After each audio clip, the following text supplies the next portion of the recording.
step of the way. You're strong enough to handle any fear that I face. Even things that scare me, cause they seem too big. Even all the hard things that make me wanna quit. You're bigger than it all, and you're in charge of it. And I don't feel so worried when I look to you, Jesus. Your love is unforgettable.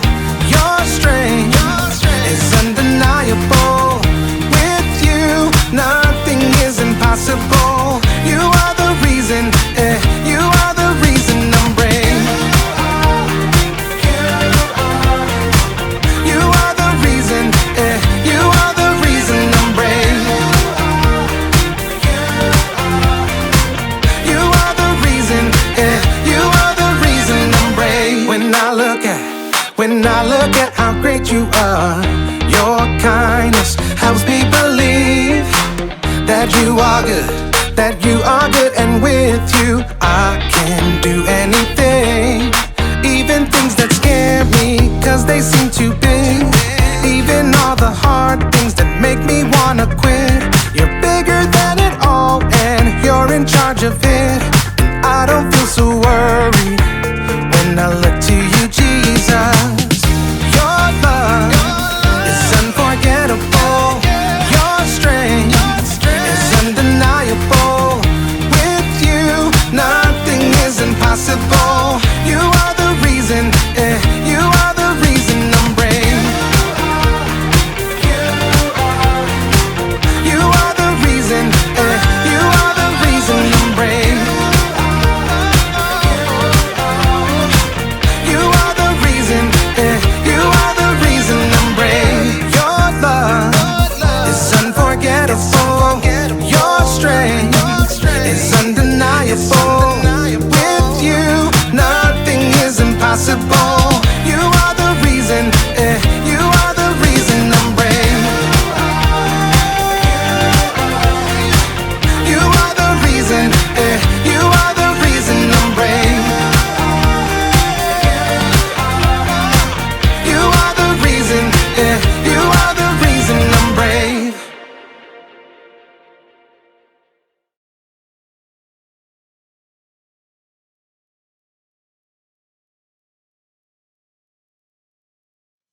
Welcome to Story Lab.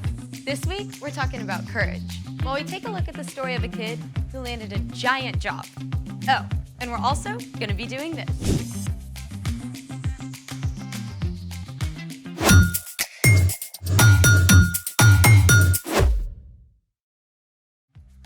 Hey, I'm Skylar. And I'm Sebastian. We're talking about courage, which is being brave enough to do what you should do, even when you're afraid. Yeah, like when you're trying something brand new. I got something new. A bell. Nope, it's a slingshot. No, that's not a slingshot. Of course it is. I used to make slingshots with sticks and rubber bands. This kind of slingshot is sometimes called a shepherd's sling. Oh, you're talking about David and Goliath. Spoiler alert! Today's Bible story is about David and Goliath. I've always wondered how David could knock out a giant with one stone. Well, check this out. Some ancient armies had slingers who could shoot stones over 60 miles an hour up to 400 meters. They were sometimes faster and more deadly than arrows. I'm sorry, I misjudged you, slingshot bow. Don't feel bad. Don't feel bad. Oh, and get this. Sometimes the slingers would write insults on their stones before shooting them. Archaeologists have dug up stones that read, "Take this, victory, catch," oh, and wait for it, ouch. Oh, for reals? I did not make that up. So how does this thing work? This is the cradle, and these are the retention cords. The sling acts as an extension of your arm.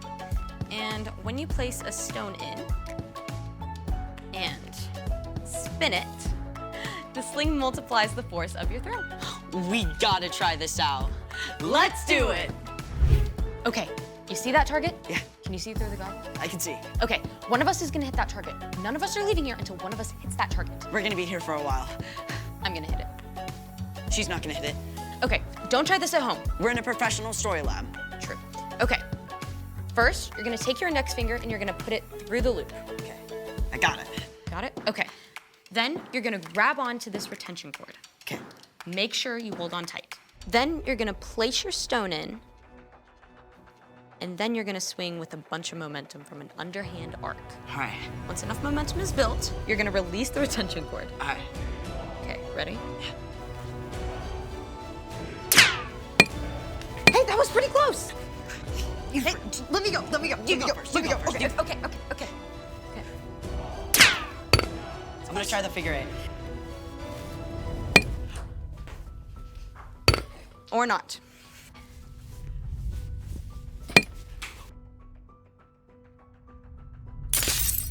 Way harder than it looks. I mean, David had all day, every day to practice in the fields. Which reminds me, it's time for... The story before the story. Today, we're in the 9th book of the Old Testament, 1 Samuel. God promised to bless the whole world through Abraham's family, the Israelites. God delivered them from slavery and led them through the desert to freedom in the land of Canaan. But the Israelites were like a yo-yo. They'd run to God and turn away from God. Run to God, turn away from God. Instead of trusting God to lead them, they begged for a king like the nations around them. And God gave them a king, Saul. But Saul turned his back on what God wanted too. Which is where our story starts. Take it away! Hey, Erica. Hey, everyone! At this time, one of the ways God spoke to the people was through a priest. The high priest Samuel had loved and listened to God since he was a young boy, and he was deeply saddened when he saw that King Saul was ignoring God. But God spoke to Samuel. I am sending you to Jesse in Bethlehem. I have chosen one of his sons to be king. So Samuel was in a tricky position. Saul could have Samuel killed for anointing a new king, but Samuel chose to be brave and do exactly as God had told him. Samuel traveled to Bethlehem, where Jesse lived with his sons. The first son, Eliab, was tall and handsome and definitely looked like king material. And Samuel thought to himself, Oh, this has to be the one the Lord wants me to anoint for him. but God had something super important to say to Samuel. Do not consider how handsome or tall he is. I have not chosen him. People look at the outside of a person, but the Lord looks at what's in his heart. Jesse had 6 other sons stand right in front of Samuel, but even though they looked pretty kingly, God made it clear to Samuel. Well, God hasn't chosen them either. Are these the only sons you have? Well, my youngest son is taking care of the sheep. Well, okay, send for him. So of course, Jesse sent for his youngest son, David. And when David showed up, well, he looked and smelled like he'd been hanging out with, well, a bunch of sheep. But God was looking at David's heart instead of his haircut. He told Samuel, Get up and anoint him. This is the one. So Samuel poured oil on David's head, a special sign that God had chosen him to be the next king of Israel. Okay, now, just to be clear, David was not king yet. In fact, Saul didn't even know there was a new king waiting in the wings. He was busy leading the nation, and later trying to fight off a Philistine invasion. And the Philistines had a secret weapon, a warrior more than 9 feet tall, named Goliath. Choose one of your men. Have him come face me to decide this war. I dare you. Obviously, the Israelites were terrified! For 40 days in a row, they cowered behind the battle line as Goliath repeated his dare. Now, David's brothers were part of Saul's army.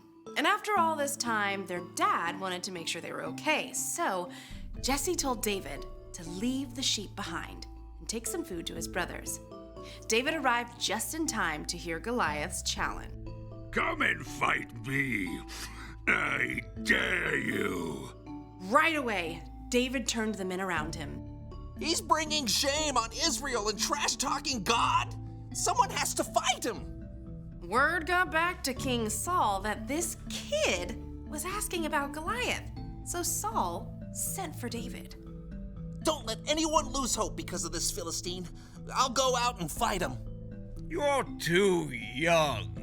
When I'm taking care of my father's sheep, sometimes a wild animal attacks.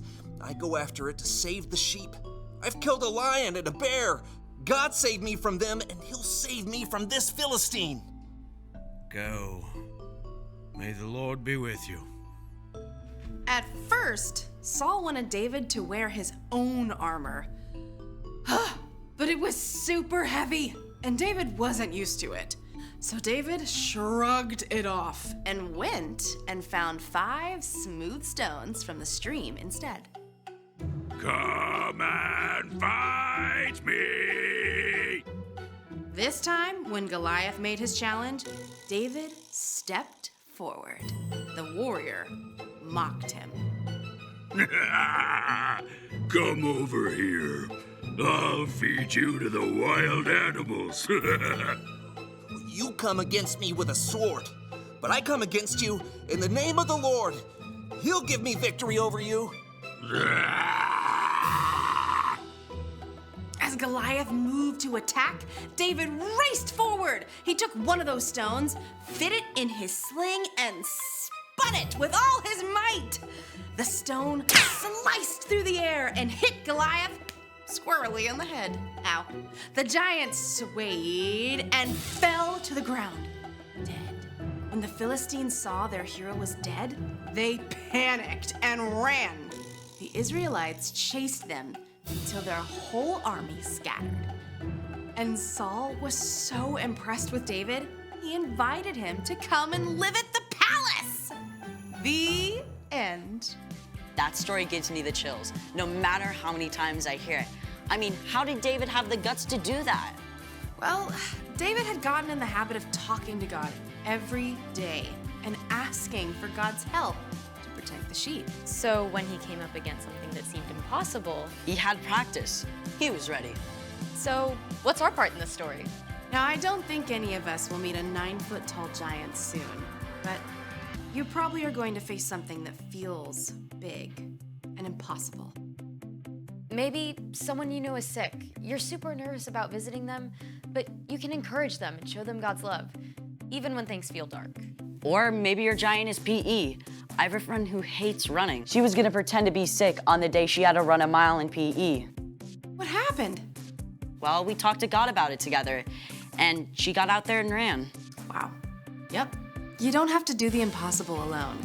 Jesus went up against the biggest, scariest thing of all, death, and he defeated it. God raised Jesus from the dead, and when we believe in Jesus, we get to face our fears with the very same power that raised Jesus back to life. All right, you guys, I'll see you next time. Bye, Erica. So here's the thing. You can do what you should, even when things seem impossible. Like actually trying to hit the target with this thing. We looked a little weird. Yes, we did. Wanna try again? Absolutely. Thanks for joining us in the Story Lab. See you next time.